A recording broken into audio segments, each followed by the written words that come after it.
कांग्रेस के समर्थकों के लिए खुशखबरी है। कांग्रेस के चाहने वालों के लिए अच्छी खबर है, गुड न्यूज़ है। दरअसल पिछले कुछ सालों से कांग्रेस के सितारे गर्दिश में चल रहे थे। कांग्रेस की स्थिति अच्छी नहीं थी। कई राज्य ऐसे थे जहां मुख्य मुकाबला तो छोड़ दीजिए, कांग्रेस अन्य के मुकाबले रहती थी। लेकिन अब शायद कांग्रेस की स्थिति देश भर में अच्छी होने लगी है। ख़ास तौर पर अगर देखें, अगर किस्मत जैसी कोई चीज़ होती है, भाग्य जैसी कोई चीज़ होती है, तो मल्लिकार्जुन खड़गे कांग्रेस के लिए बेहद भाग्यशाली हैं। मल्लिकार्जुन खड़गे बहुत ही लक्की साबित होते जा रहे हैं कांग्रेस के लिए। कांग्रेस अध्यक्ष बनने के बाद मल्लिकार्जुन खड़गे 2 राज्यों में कांग्रेस की सरकार बनाने में कामयाब हुए। हिमाचल जैसा हिंदी भाषी छोटा पहाड़ी राज्य हो या कर्नाटक जैसा दक्षिण भारतीय बड़ा प्रदेश हो, कांग्रेस के खाते में आज है। भारतीय जनता पार्टी से छीनकर मल्लिकार्जुन खड़गे इसे कांग्रेस के पास लेते आए। लेकिन खुशखबरी क्या है कांग्रेस के लिए, आप जानना चाहते होंगे। दरअसल महाराष्ट्र में पिछले दिनों सियासी उलटफेर हुआ।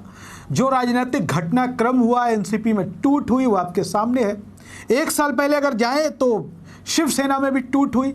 एकनाथ शिंदे के नेतृत्व में शिवसेना विधायकों का एक गुट बीजेपी के साथ चला गया, या यूं कह सकते हैं कि बीजेपी ने उनको ले लिया, दबाव बनाया। चाहे जिस तरीके के आरोप विपक्षी लगाते हैं वो लगा रहे हैं कि बीजेपी ने भाई तिकड़म से तोड़ा, लालच देकर तोड़ा, लेकिन विधायक टूट गए, ये सच्चाई है।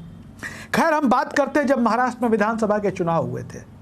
महाराष्ट्र एक वक्त में कांग्रेस का गढ़ हुआ करता था, लेकिन पिछले 2 चुनावों से वहां कांग्रेस की स्थिति बहुत अच्छी नहीं रही।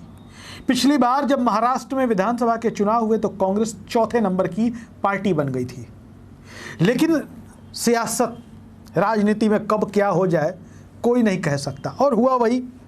शिवसेना टूटी और उसके बाद एनसीपी टूट गई, और आज की स्थिति में कांग्रेस जो विधानसभा के चुनाव के वक्त 4थे नंबर की पार्टी थी, आज कांग्रेस महाराष्ट्र की मुख्य विपक्षी पार्टी बन गई। कांग्रेस लगातार नेता प्रतिपक्ष के पद पर, यानी कि विधानसभा में विपक्ष के नेता के पद पर अपना दावा कर रही थी, और कांग्रेस के दावे पर शरद पवार ने भी मुहर लगा दी थी। शरद पवार ने कहा था कि कांग्रेस अगर दावा कर रही है तो कांग्रेस का दावा बनता है, और कांग्रेस का दावा मान लिया गया। आज महाराष्ट्र के कांग्रेस नेताओं की मीटिंग हुई, और बाला साहेब थोराट कांग्रेस के जाने माने नेता है। बाला साहेब थोराट एक नाम है, बड़ा नाम है महाराष्ट्र की राजनीति में। बाला साहेब थोराट को कांग्रेस ने अपने विधायक दल का नेता बना दिया। अब वो महाराष्ट्र की विधानसभा में विरोधी दल के नेता होंगे, कांग्रेस विधायक बाला साहेब थोराट। कांग्रेस के कार्यकर्ताओं में इस खबर के जाने के बाद खुशी का माहौल है, जश्न देखा जा रहा है।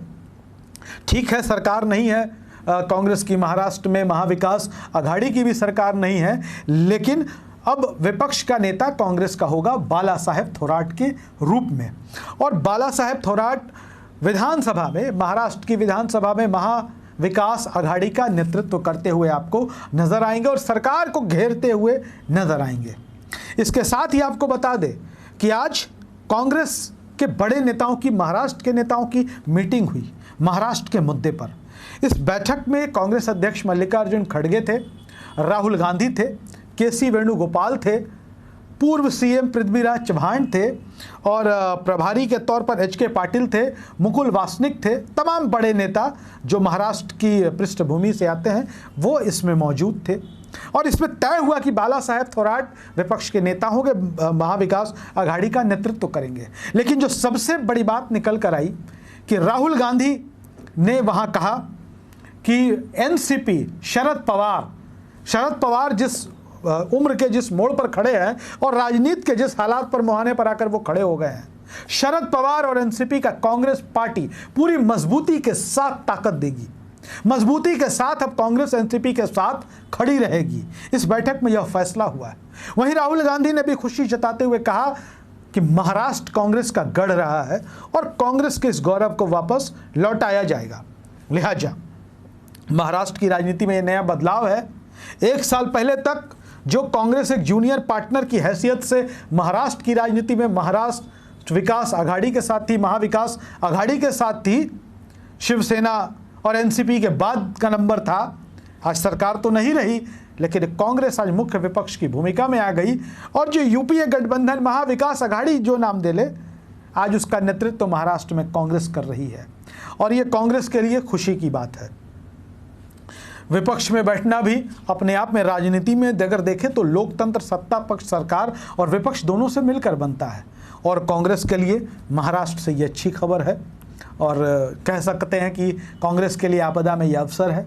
क्या महाराष्ट्र में जब अगली बार लोकसभा और विधानसभा के चुनाव होंगे, कांग्रेस की भूमिका और कांग्रेस का प्रदर्शन कैसा होगा, देखना दिलचस्प होगा। लेकिन कांग्रेस महाराष्ट्र पर पूरा फोकस कर रही है, मेहनत कर रही है। वीडियो अच्छा लगे तो शेयर जरूर करिएगा। धन्यवाद।